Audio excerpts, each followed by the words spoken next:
নসিবে কি না থাকে দেখো, একটু আগে ছিলাম মুম্বাইয়ে আর এখন কোন জঙ্গলে চলে এলাম কাছে। তাহলে ভাবো, পাহাড়ের ওপরে গাড়ি চলছে, পাহাড়ের নিচে নামছি। তো ভাগ্যতে থাকলে কি না হয়, কত দূরে ছিলাম কত দূরে চলে এলাম কাছে। হ্যালো গাইস, আজকের ভিডিও বানানোর কারণ দেখতে পাচ্ছ আমরা এত সুন্দর দৃশ্যতে কাজে এসেছি। মুম্বাই থেকে দেখো পুরো গ্রামে চলে এসেছি, তো কত সুন্দর একটা দৃশ্য, সবাই যাচ্ছে কাজে। তো দেখায় তোমাকে, পেছনে একটা বিশাল বড় সমুদ্র আছে, তোমাদেরকে তাও দেখাবো।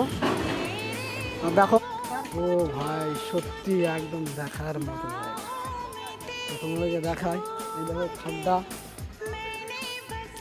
সব কাজ চলছে। আর কত সুন্দর সমুদ্র দেখতে পাচ্ছ তোমরা, সমুদ্র তো না, নদী। তোমাকে দেখা একটা বোট দাঁড়িয়ে আছে এখানে।